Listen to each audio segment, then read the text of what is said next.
नमस्ते दोस्तों, Bharat news update में आपका स्वागत है। आप सुन रहे हैं देश की बड़ी खबर, जहां अमित शाह ने लोकसभा में एक ऐसा बयान दिया है जिसने देश की राजनीति और सुरक्षा के मुद्दों पर नई बहस छेड़ दी है। गृह मंत्री ने साफ शब्दों में कहा कि देश अब नक्सलवाद से लगभग मुक्त हो चुका है और जो भी हथियार उठाएगा उसे उसी भाषा में जवाब दिया जाएगा, यानी गोली का जवाब गोली से मिलेगा। लोकसभा में अपने संबोधन के दौरान अमित शाह ने विशेष रूप से बस्तर क्षेत्र का जिक्र किया, जो वर्षों से नक्सलवाद का गढ़ माना जाता रहा है। उन्होंने दावा किया कि आज बस्तर में नक्सलवाद लगभग समाप्त हो चुका है और वहां विकास की नई धारा बह रही है। शाह ने बताया कि सरकार ने बस्तर के हर गांव में स्कूल खोलने और राशन दुकानों की सुविधा पहुंचाने का अभियान चलाया है, जिससे आम लोगों का जीवन स्तर तेजी से सुधरा है।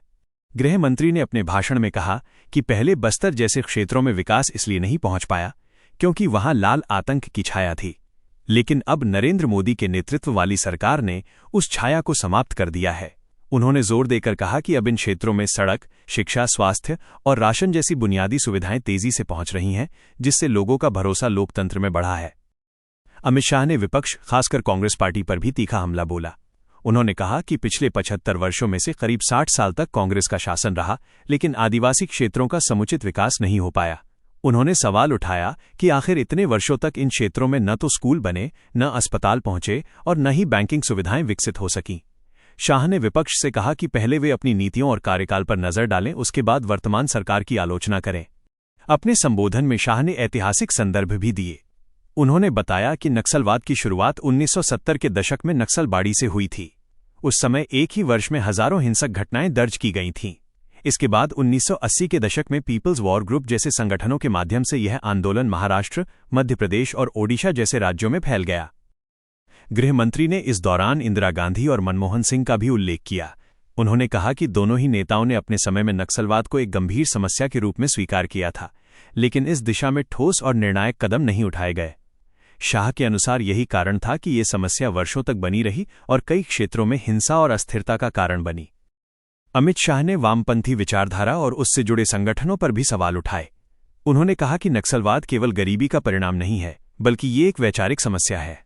उन्होंने ये भी स्पष्ट किया कि लोकतंत्र में किसी भी प्रकार की हिंसा स्वीकार्य नहीं है और संविधान के दायरे में रहकर ही अपनी बात रखी जानी चाहिए।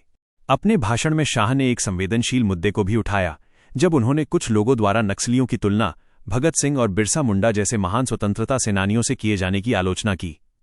उन्होंने कहा कि ये तुलना न केवल गलत है, बल्कि शहीदों का अपमान भी है। शाह ने कहा कि भगत सिंह और बिरसा मुंडा ने विदेशी शासन के खिलाफ लड़ाई लड़ी थी, जबकि नक्सली निर्दोष नागरिकों के खिलाफ हिंसा करते हैं और संविधान का उल्लंघन करते हैं। गृह मंत्री ने यह भी कहा कि नक्सलवाद के कारण ही इन क्षेत्रों में लंबे समय तक गरीबी और पिछड़ापन बना रहा। उन्होंने तर्क दिया कि जहां जहां नक्सलवाद फैला, वहां विकास रुक गया, निवेश नहीं हुआ और आम लोगों को बुनियादी सुविधाओं से वंचित रहना पड़ा। लेकिन अब स्थिति बदल रही है और सरकार इन क्षेत्रों को मुख्यधारा से जोड़ने के लिए लगातार प्रयास कर रही है। उन्होंने अपने संबोधन के अंत में साफ संदेश दिया कि अब देश में माओवादी और नक्सली हिंसा के दिन खत्म हो चुके हैं। सरकार किसी भी तरह की हिंसा को बर्दाश्त नहीं करेगी और जो भी कानून हाथ में लेगा उसके खिलाफ सख्त कार्रवाई की जाएगी। इस पूरे बयान के बाद देश की राजनीति में हलचल तेज हो गई है। एक ओर सरकार इसे अपनी बड़ी उपलब्धि के रूप में पेश कर रही है, वहीं विपक्ष इस दावे पर सवाल उठा रहा है। हालांकि जमीनी स्तर पर अगर देखा जाए तो सुरक्षा बलों की कार्रवाई, विकास योजनाओं का विस्तार और स्थानीय लोगों की भागीदारी ने निश्चित रूप से कई क्षेत्रों में हालात को बेहतर बनाया है। अब देखने वाली बात यह होगी कि क्या सरकार का ये दावा पूरी तरह सटीक साबित होता है या आने वाले समय में इस मुद्दे पर नई चुनौतियां सामने आती हैं। फिलहाल इतना जरूर कहा जा सकता है कि नक्सलवाद जैसे गंभीर मुद्दे पर सरकार का यह रुख देश की आंतरिक सुरक्षा नीति में एक महत्वपूर्ण बदलाव को दर्शाता है। फिलहाल के लिए इस बड़ी खबर में इतना ही। भारत न्यूज अपडेट पर हम आपको हर अपडेट देते रहेंगे। देश दुनिया की सच्ची और तेज खबरों के लिए जुड़े रहिए भारत न्यूज अपडेट के साथ। जय हिंद, जय भारत।